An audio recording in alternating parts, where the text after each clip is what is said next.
పెడితే కొడతారు. వివేక్ గారు ప్లీజ్, వివేక్ గారు ఆయన మ్యూట్ చేయండి, లేకపోతే నేను ఎగ్జిట్ అయిపోతాను. ప్రతిసారి వచ్చి వాగుతా ఉంటాడు. ఎగ్జిట్ చేయాలా లేకపోతే మ్యూట్ పెడతారా అతన్ని?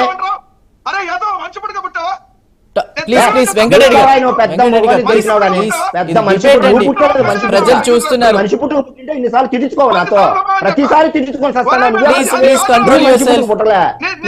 మనిషి పుట్టు పుట్టింటే ఇన్నిసార్లు తిట్టించుకో మాతో. వివేక్ గారు మీరేనా ప్లీజ్? మనం లేకుండా వచ్చి వాగేస్తుంటాడు, అన్నిటికీ అడ్డం పడి ఇంకా వాయిస్ వస్తాడు. ఆపు నోరు ప్లీజ్ వెంకటరెడ్డి గారు ప్లీజ్ కంట్రోల్ యువర్సెల్ఫ్. మ్యూట్ చేయండి, లేకపోతే ఎందుకు ఊరికే వేస్ట్ టైం, డిస్కషన్ వేస్ట్. తాకో ఎందుకు వాడడం ఊరికే అనవసరంగా. ఇంకా ఆపట్లేదు, ప్లీజ్ డైవర్ట్ చేయొద్దు ప్లీజ్ టాపిక్ ని. మన విషయం మీద మాట్లాడదాం ప్లీజ్ అండి. ప్రజలు చూస్తున్నారు. వేస్ట్ చేసింది నా సబ్జెక్ట్ ఎవరు వేస్ట్ చేసినారు? వివేక్ గారు ప్లీజ్ కంటిన్యూ. వివేక్ గారు అడిగిన సమాధానం చెప్పి 1,00,000 కోట్లు అప్పు ఎందుకు తెస్తున్నారు? అడిగిన దానికి చెప్తున్నాడు ముస్తో, చెప్తుంటే ఎందుకు అర్థం పడుతున్నావు? ప్రతి దానికి అడిగిన దానికి చెప్పి అడిగిన దానికి చెప్పాడు. పెద్ద అడిగిన దానికి చెప్తూ ఉంటాడు.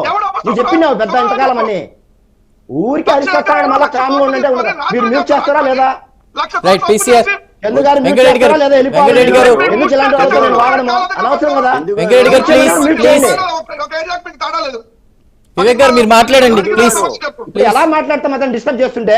మీకు చెప్తుంటే అర్థం కావట్లేదు. వెంకటరెడ్డి గారు దయచేసి మ్యూట్ చేయమంటే మ్యూట్ చేయకపోతే దయచేసి మీకు సమయం ఇచ్చినప్పుడు మీరు మాట్లాడుతురు కానీ వెంకటరెడ్డి గారు మీరు మాట్లాడుతురు కానీ. ఇప్పటికే అతను మాట్లాడుతున్నాడు, ఇప్పటికే మాట్లాడుతున్నాడు. మ్యూట్ చేయమంటే మీరు మ్యూట్ చేయకుండా. అవును మీరు ప్రశ్న వేశారు కరెక్టే, దానికి ఆయన మాట్లాడనివ్వాలి కదా, మధ్యలో అడ్డుపడతా ఆయన ఎలా మాట్లాడతారు? మేము చెప్పుకుంటా ఉండాలి. మేము వేసే ప్రశ్న చెప్పినావేంటి? చెప్తున్నాం లోపల ఎందుకు కలుస్తున్నావు? రైట్ బాలకోట గారు చెప్పండి. మాట్లాడుదాం వెంకటరెడ్డి గారు. ఏంటండి నేను చెప్పకోకుండా నేను వెళ్ళిపోవాలా? నేను రావద్దా ఏంటి? నేను వెళ్ళిపోనా? వెంకటరెడ్డి గారు మళ్ళీ బాలకోట దగ్గరికి వెళ్తున్నారేంటి? నేను చెప్పద్దా? వివేక్ గారు వారు ఒక్కసారి ఒక ప్రశ్న అడగాలన్నారు. వివేక్ గారు వెళ్తున్నారు, మీ దగ్గరికి వస్తాను. వివేక్ గారు ఒక్క నిమిషం. వెంకటరెడ్డి గారిని ఒక ప్రశ్న అడుగుతా, మీరే మాట్లాడండి. చెప్పండి గారు. వెంకటరెడ్డి గారు చెప్పండి. గుళ్ళు గారు వింటున్నారా? ఇప్పుడు 3 పంటలు పండే భూములు కాబట్టి రాజధానికి తీసుకుంటున్నారు అని అన్నారు. ఒక పంట పండే భూమి అయితే తీసుకోవచ్చండి. 30,000 ఎకరాల ప్రభుత్వ భూమి ఉంది మిస్టర్ మేధావి బాలకోటే గారు. చంద్ర గారు వినండి, మీరు అన్నది ఏంటంటే 3 పంటలు పండే భూమిని రాజధాని తీసుకోండి. ఒక పంట తీసుకోండి. 1,00,000 కోట్లు అప్పు తెచ్చి ఎప్పుడు తీరుస్తారు? ఎలా తీరుస్తారు? చెప్పండి. మళ్ళీ 1,00,000 కోట్లు ఎందుకండి? ఒక పంట పండే భూమిని తీసుకోవచ్చా? నేను ఒక మాట చెప్తాను సార్. రాజధానికి ఒక మాట చెప్తాను. ప్రభుత్వ భూమి ఉన్న దగ్గర తీసుకోకూడదు. ప్రభుత్వ భూమి అందుబాటులో లేకపోతే తీసుకోవాలి. మేధావి ఇవన్నీ కూడా వైసీపీ పార్టీ కళ్ళ ముందు జరిగిన ప్రక్రియలే.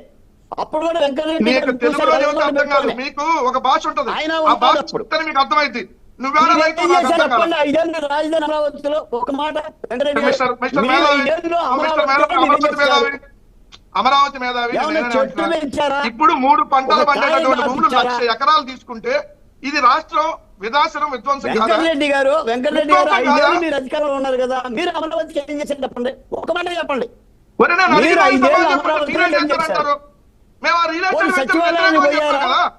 అమరావతి ప్రాంతానికి 100 సార్లు చెప్పా నీకు. ఇది అర్థం కాకపోతే ఎట్లా? మళ్ళీ ఇప్పుడు 45,000 ఎకరాలు పోయింది, మళ్ళీ ఇంకో 45,000 ఎకరాలు. ఏంది రాష్ట్రాన్ని? మళ్ళీ నువ్వు ఒక రైతు, సిగ్గులేదు రైతు అని చెప్పుకోవడానికి. టాపిక్ డైవర్ట్ అవుతుంది. వెంకటరెడ్డి గారు ప్లీజ్ మీరు ప్రశ్న వేశారు కదా. వివేక్ గారు సరే మీరు ఎన్ని లక్షల కోట్ల అప్పు ఎందుకు అయింది, 3 పంటలు పండే భూమిని ఎందుకు తీసుకున్నారని అడుగుతున్నారు. వివేక్ గారు దానికి సమాధానం చెప్తున్నారు. ప్లీజ్ మధ్యలో మాట్లాడకండి. వివేక్ గారు యూజ్ చేస్తే మాట్లాడతానండి, లేకపోతే వద్దు, అవసరం లేదు. ఇతనితో చాలా సార్లు అయింది. ఇతను ఏమేమి మాట్లాడతాడో, మనిషి పుట్టాడు, ఈ డైలాగులన్నీ చాలా వేసినాడు. ఇందాక నాకు సరిగ్గా వినపడలేదు. మనిషి పుట్టుకు ఎవరు పుట్టారో గత 5 ఏళ్లుగా చూస్తూనే ఉన్నాం అందరము. ఎవరు ఎట్లా మాట్లాడతారు, ఎవరు పద్ధతిగా మర్యాదగా గెలికి వాసన చూసే వాళ్ళు ఉన్నారో కూడా తెలుసు. అర్థమైందా?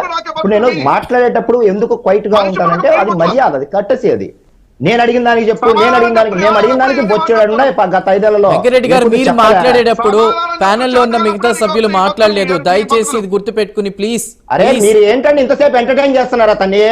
మాటికి గౌరవంగా మర్యాదగా కామ్గా మ్యూట్ చేసి పక్కన పెడితే సరిపోతుంది కదా. రైట్ నువ్వెవరో రైట్ చెప్పడానికి. నువ్వెవరువా నువ్వు ఆడికి పోయి చెప్తావు మాకు నీతులు మేము అదే వాళ్ళమే చెప్తాను వివేక్ గారు, మా నీతులు వివేక్ గారు ప్లీజ్ కంటిన్యూ. వివేక్ గారు ప్లీజ్ కంటిన్యూ. చెప్తాడా నువ్వు మంచి పుట్టు పుట్టలేదు కాబట్టి నువ్వు ఇట్లా తిట్టించుకుంటాడు అందరితో 5 ఏళ్ల నుంచి. మేము తిట్టించుకోవాలి నీలాగా, మేము తిట్టించుకోవాలి నీలాగా. మర్యాదగా ఉండంటే మర్యాదగా ఉండిపోతాం, మా టైంలో మేమే మాట్లాడతాము. నీలా తిట్టించుకోవాలి అందరితో, సమాధానం. అర్థమైందా? 1,00,000 ఎకరాలు 1,00,000 కోట్లు అందుకే ఏంటిది? కామ్ గా ఉండనేది. ఇప్పటికీ నీకు కామ్ గా ఉండడం రాలేదు చూడు, నీకు ఇప్పటికీ సిగ్గు మానవ రాలేదు. వెంకటరెడ్డి గారు, ప్లీజ్. సిగ్గు మానవ రాలేదు ఇప్పటికీ నీకు. వెంకటరెడ్డి గారు సమయం లేదు. ఎవరికి సిగ్గుమానం లేదు? అరే ఇంతసేపు ఇప్పుడు ఏందని మాట్లాడిస్తున్నారు మీరు? సమయం లేదు సమయం లేదని ఎందుకు ఎంటర్టైన్ చేస్తున్నారు మీరు? ఇంతసేపు చెప్తున్నా కూడా పక్కన పెట్టండి అంటుంటే ఎందుకు మీరు అయిపోయి మాట్లాడిస్తున్నారు? Right, right, PCA, please. వెళ్ళిపోవాలనా? Vivek గారు మాట్లాడండి. ఇప్పుడు 10 నిమిషాలు వేస్ట్ చేసినాడు నా టైం అంతా. మళ్ళీ మాట్లాడండి అంటారు. సింగిల్ ఫ్రేమ్ పెడితే పక్కకు పోతాడు కదా. చెప్పండి వివేక్ గారు. 1,00,000 కోట్ల